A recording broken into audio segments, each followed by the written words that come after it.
Tunaweza kukaa in case tunaweza kuwa na mgeni. Jina langu ni Reverend Carol Mwengi, na ninashukuru kwa sababu neema ya Yesu imenitosha, ameniokoa, amenidumisha kwa wema wake.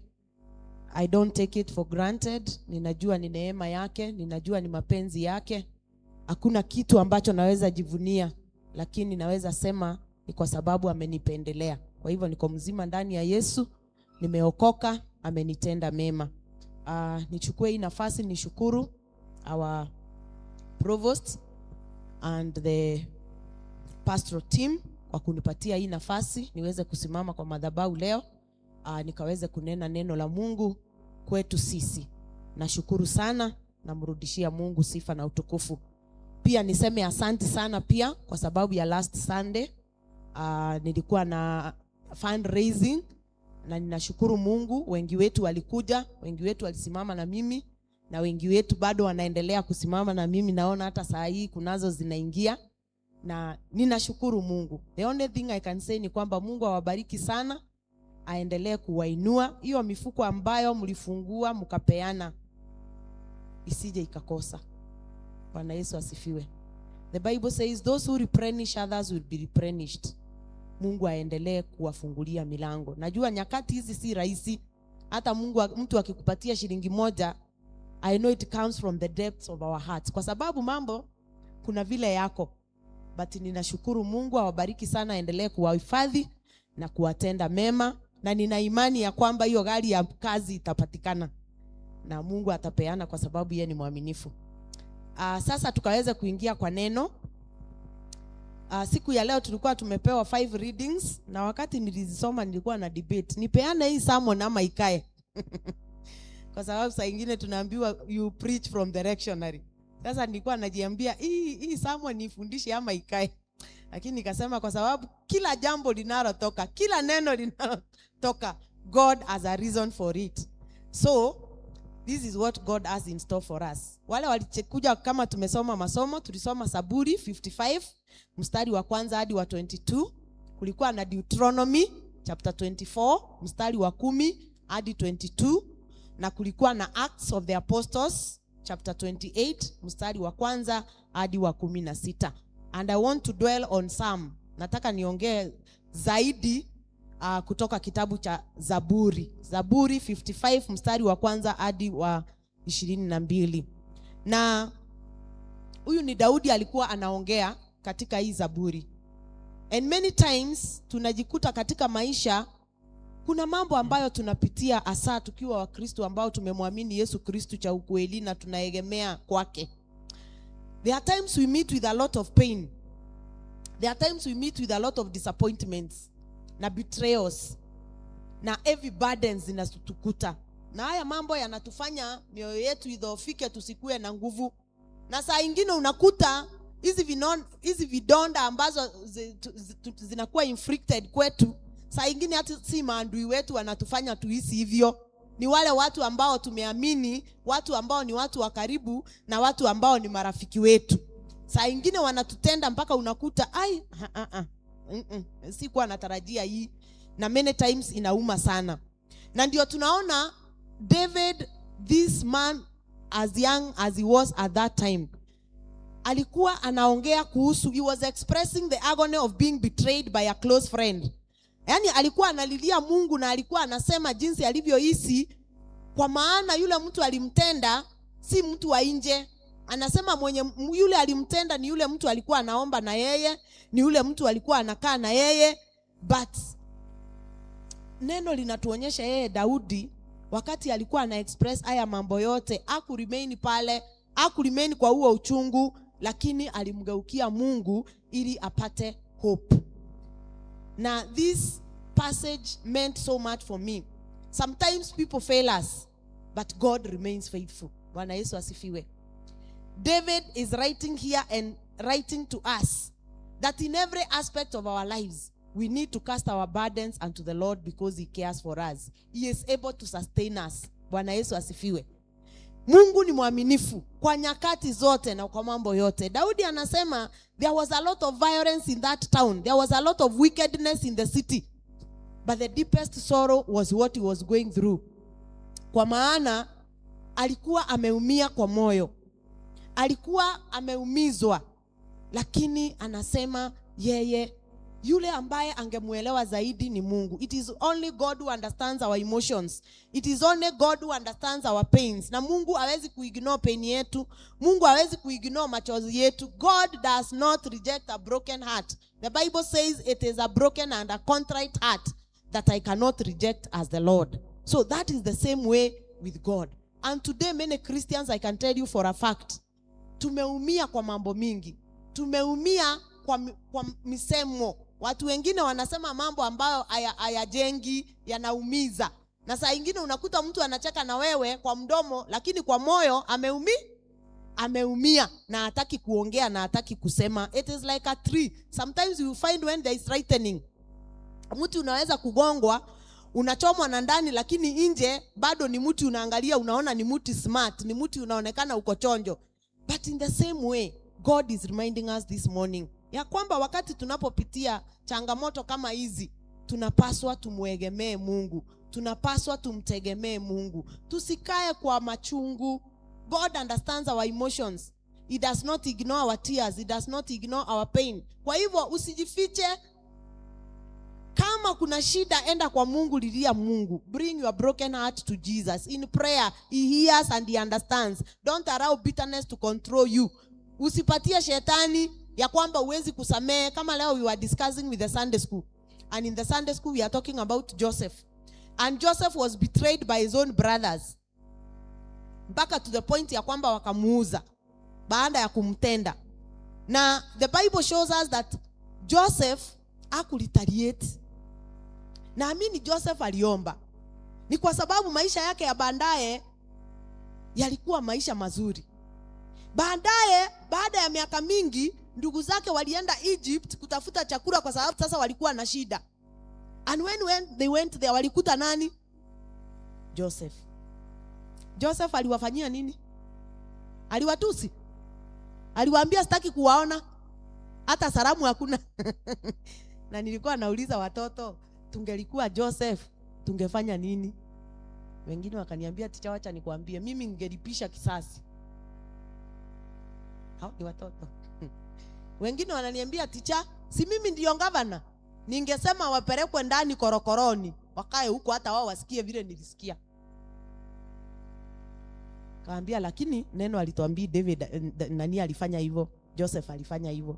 Joseph alikuwa mtu wa maombi. Aliwatest kidogo, lakini hakuwafanyia mambo ya kuwadhuru. Aliwaombea na akawaonyesha upendo wa nani? Wa Mungu. Na pia nasi, the same way David is also telling us here, ya kwamba tusiruhusu, sijui bitterness naweza kuita nini kwa Kiswahili? Machungu ikae kwa mioyo yetu. By the way, saa nyingine machungu ndio inakaa kwa moyo mpaka ina turn into acid, ina turn into cancer. Sijui kama tunajua hiyo.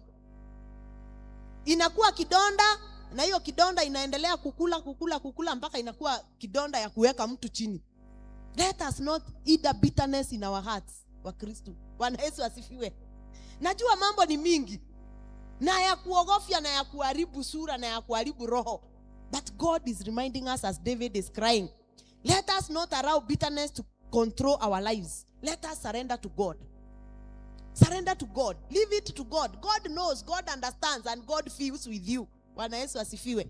No, somebody told me Christians are the only soldiers who shoot an already wounded soldier. Let us not be that kind of soldiers. Tuwe soldiers ambao wako na huruma. Soldiers ambao wako na neema ya Kristo. It is real. If you read Psalm 55 from verse 11 to 15, you see the bitterness that was in David. But at the end of it all, David alipiga magoti, akaamini Mungu na akaambia Mungu, nipe moyo safi. Nipe moyo wa huruma Mungu wangu. Let us learn from David that we can learn to entrust our bitterness, our pains to God. He understands. Number 2, trust God instead of seeking revenge. 50 verse 16 to 19. Don't take revenge. The Bible tells us that David cried to God morning, noon, and evening. Daudi alilimulilia Mungu asubuhi, adhuhuri na jioni. This means he believed that God would hear his prayer and God would work justice for him. That same God who was is the same God who is. Brethren, let us today choose prayer. Instead of retaliation, choose prayer. Choose peace. And that is what our country needs. Bwana Yesu asifiwe. Tuna wengi sana ambao wameumizwa. Tuna wengi sana ambao wameuawa. Watoto wetu wanalia. But let us choose to pray. Let us choose to seek God. Let us seek to repent on behalf of others. So our first response should be to seek God. Bwana Yesu asifiwe. Mungu ni mwaminifu. Ukienda kotini, thank God tuko na mawakili hapa, tuko na mawakili wetu hapa. When they have a case, kazi yao ni kutafuta suluhisho ama kuseek justice for the clients. Si ni kweli? When we leave judgment to God, God will always give the perfect judgment. God will never is partial. Mungu hakuna wakati atakuwa na ubaguzi. Mungu hakuna wakati atakuwa pendelee huyu na ache huyu. God is a God of justice and he will show justice. He will show mercy because he acts wisely. Bwana Yesu asifiwe. So pray, seek God. Don't react. Wait on God. Leave justice in God's hands. But continue trusting God even when answers seem not to be coming. Bwana Yesu asifiwe. Am I talking to somebody? Ama mmelala? Naona watu wamenyamaza tu. Tuko pamoja wapendwa? Hao wako nyuma huko benches. Are we together? Thank you. So let us seek the face of God. God deals with us in a just way. And God will always give us the best answers. That God who spoke to Moses, that Moses who spoke to Abraham is the same God even today. He is the same yesterday, today and forever. Kazi yetu ni kumtumainia bila kuwa na shaka. Kazi yetu ni kumtegemea bila kuwa na taswishi. I remember one time I had a financial crisis. Nikaenda kwa rafiki yangu, nilifikiria atanisaidia. Na ile swali aliniuliza, nilienda nyumbani nikiwa that time my husband was in the hospital. Na alikuwa amedischargiwa. Lakini insurance ikaniambia hawatalipa pesa yote. Wakasema they will pay a half of it. So they paid 250,000. So I needed another around 250. And I went to someone whom I really thought would help me, and someone I really trusted. Imagine that time I'm so broken. Na sijui nianza wapi nimalizie wapi. So nikaamua huyu, nikienda kwa huyu atanisaidia. And I had all the confidence. Kwa sababu sasa nilienda kwingine kote sikuona msaada. So I thought this person atakuwa msaada wa karibu. So I went kwa unyenyekevu, nikamuelaboratea vile mambo yuko, nikamuexplainia. Sasa hiyo mzee amedischargiwa, nimekuta ametoa nguo, sasa anangojea tuende nyumbani. Lakini nikamwambia kuna jambo ambalo hatujatatua na sister, wewe rudisha nguo ya hospitali, nitakukujia kesho asubuhi. Sitaki kumwambia vile mambo iko. And I went to this friend. Nikamuelezea vizuri na akanisikiliza. So at the end of the day, to cut the long story short, nikamwambia mahitaji yangu. Akaniuliza unakuja kwangu kwa nini hukuenda Kemu? Ya, nimekuja unisaidie, sasa unaniambia nikikuja kwako siku anajua kuna Kemu. It's painful. That time you are crying, that time you need a shoulder to lean on. Lakini mtu ulikuwa unaegemea kwake, unafikiria atakusaidia, anakurarua zaidi. That is how life of today is. And brethren, I can tell you for a fact, the best place you can anchor, it is in the Lord. Bwana Yesu asifiwe. That is why the Bible says, don't put your trust in a man. If you read Zaburi 20, blessed are those who put their trust in the Lord, not in man. Cursed is the man who put his trust in another man. Weka imani yako kwa Mungu, kwa maana Mungu ni mwaminifu na mkamilifu na atakutendea. Bwana Yesu asifiwe. And then the number 3 that I want you to put in mind. Number 1, nimesema, even if the pain of betrayal is real, teach yourself to hide under God. Take your pain to the Lord. Your bitterness to the Lord. He will see you through. Number 2, nikasema, trust God instead of seeking revenge. Number 3, ndio ninasema, when you face such kind of hurts, Because these are hearts that do not know God. These are hearts seems outside to know God, but on the inside is an empty shell. When you understand these people, walk with them as they are. Appearances can be deceptive. But then, God looks beyond the outward appearance. Ukikutana na watu kama hawa, waombe. They have very smooth words. They speak well. They will say anything to you. But at the end of the day, what is in their hearts is not what you think. But the Bible is telling us, you may not see my intentions. You may not see my heart. But there is a God who looks beyond the outward. There is a God who sees the heart. Bwana Yesu asifiwe. And that God who sees the heart is God who rewards us according to what is in our hearts. The Bible says he does not look as men look, but he looks at the hearts. So what are we being told? Be sincere in your relationships. Let your words always match your actions. Ask God to give you wisdom and discernment ya kuweza kujua na kuelewa watu na kukaa na wao vile walivyo. Sometimes you may get a fruit that looks very beautiful on the outside. Sometimes we buy apples and they are very good on the inside. But when you go on the inside, unakuta ni vigunyo ziko ndani. That is how men and women sometimes are. But there is a God who sees beyond the outward appearance. And that is the God whom we should desire to look into our hearts and see what is in our hearts. Na turekebishe. Ni kwa sababu Mungu aangalii nje, Mungu anaangalia mioyo yetu. Ni nini tumeweka mioyo yetu? Ndio maana ninasema, may God help us not to hide bitterness in our hearts. May God help us to have love in our hearts so that we can be able to walk this journey without problems, without fears, without cries. So, be sincere in your heart. And above all else, be sincere before God, because God looks beyond our outward appearance. Number 4, as I conclude, always cast your burdens on the Lord. Before you tell anyone else, go before the Lord. Bwana Yesu asifiwe. Watoto wametupatia memory verse hapa. Casting all your cares unto the Lord because he cares. Mumesikia hiyo memory verse? Cast all your cares unto the Lord because he cares for you. That is the climax of Psalm 55. Ukiangalia Psalm 55 mwisho, hapo mwisho Daudi amesema nini? Wacha niwasomee. Psalm 55, hiyo verse 22 ndio tulisomewa ikiwa ya mwisho.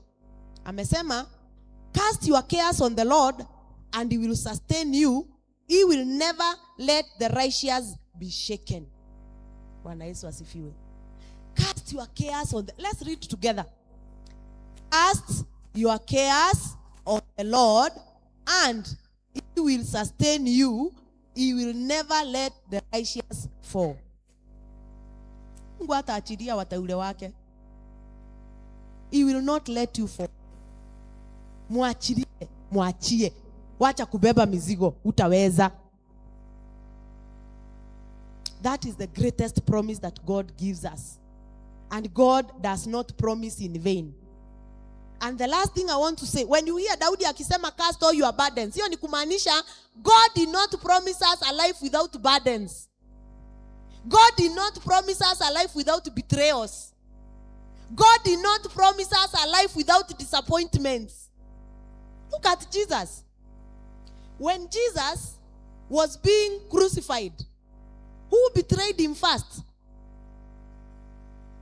One of his disciples, Judas. Who rejected him first?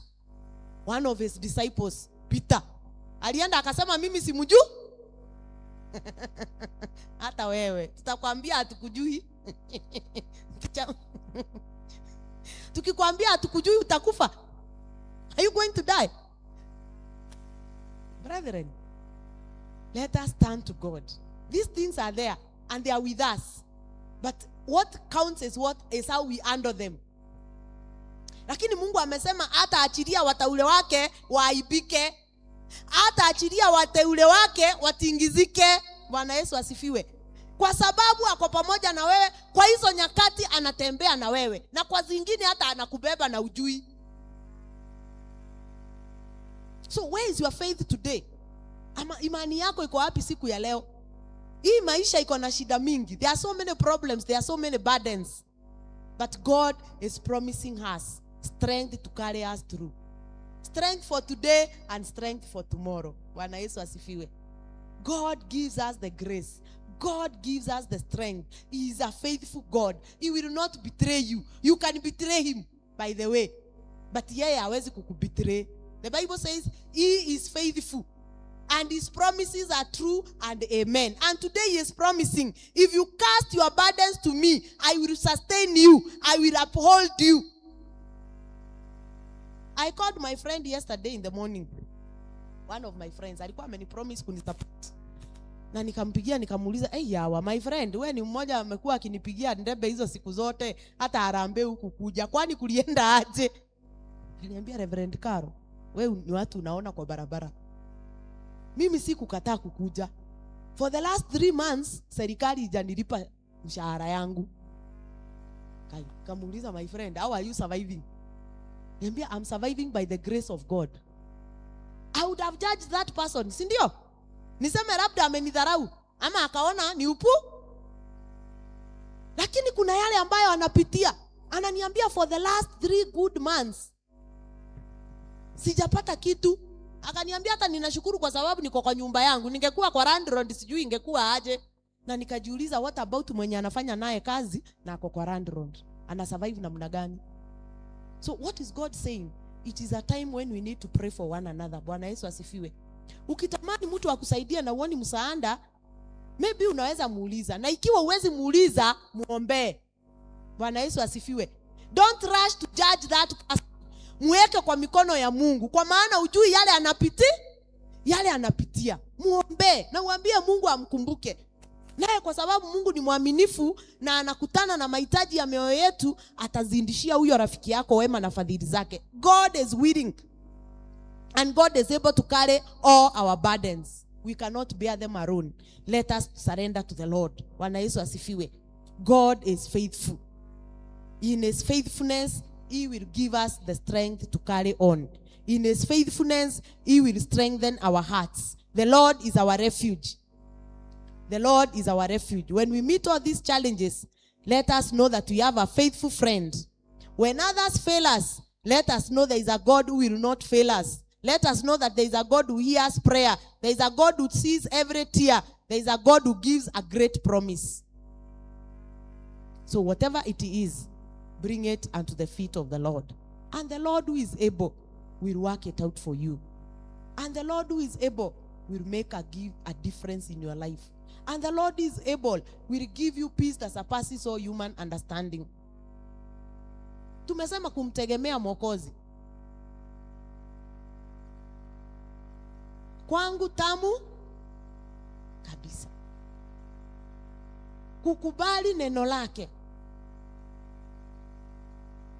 Nina nini? Nina raha moyoni. Wapendwa, tumtumainie huyu Mungu. Tumtegemee huyu Mungu. Acha akakuwe tegemeo letu. Wacha akakuwe msaada wetu wa karibu. Na yeye ni mwaminifu. Anaposema anatenda. I say this because I have seen God do things. Sometimes things I would not even imagine. But when I put my trust and my faith in him, I have seen him work things out for me. I am not saying I have been perfect. I have not. I'm very imperfect indeed. Even very poor and very weak. But God has been gracious in my weaknesses. God has been faithful to carry me through. And I know he can do it for you. So this morning I'm encouraging you. Cast all your burdens unto the Lord because he cares for you. Psalm 55 verse 22. Ama hiyo watoto wametusomea. 1 Peter 5:7. Wacha tuachilie mizigo yote yenye tumebeba. Tusikubali kubeba. Wacha tuachie Mungu atubebe. I'm imagining a boy in grade 3. Na hizo vitabu nyingi wanabebanga. Ameng'ang'ana kubeba. Na baba yake ako hapo. Who should carry that? Baba anapaswa kumsaidia, si ndio? Ambebe. So we have an heavenly father who is stronger and who can carry heavier loads than the earthly father. Let us look unto our heavenly father. He is able, he is faithful. Hata liwe liwaro, mtegemee na atakuonekania. Wacha kumtumainia mwanadamu. Anayemtumainia mwanadamu amelaaniwa. Baraka ni kwa yule ambaye anamtegemea nani? kumtegemea Mwokozi, kwangu tamu kabisa kukubali neno lake, nina raha moyoni. Yesu, Yesu namwamini, nimemwona dhabiti. Yesu, Yesu yu dhamani, ahadi zake kweli. Ahadi zake ni za kweli. Na tuombe. Baba yetu na Mungu wetu, tunakushukuru. Ni asante Mungu kwa maana umetukumbusha ya kwamba katika ulimwengu changamoto ni nyingi, lakini kwa kweli wanaokutumainia hawaaibiki kamwe. Wanaokutumainia ahadi zako ni za kweli, sio kama za mwanadamu. Mwanadamu anakupromise leo na kesho anakuachilia unaanguka, lakini Mungu ni mwaminifu. Daudi akakulilia, akakuona na akaweza kukushukuru.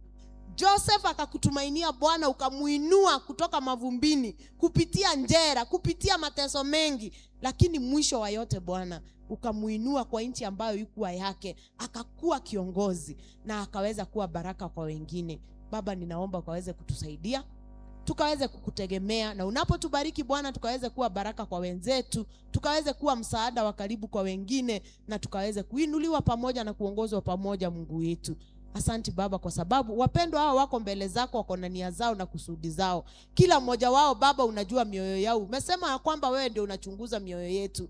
Kawachunguze Baba asubuhi njema, ukakutane na mahitaji ya kila mmoja wao. Na ukiwabariki Bwana, na ombi langu ni kwamba wasisahau kukushukuru, wasisahau kusema wastahili, wasisahau Bwana kujua kweli ni nguvu zako imejidhihirisha. Wakupe sifa na utukufu. Tubariki sote pamoja. Endelea kutuongoza katika hii wiki yote. Tuangazia na neema yako na rehema zako Bwana, tupate kukushukuru na kusema wastahili. Hakuna mwingine aliye kama wewe.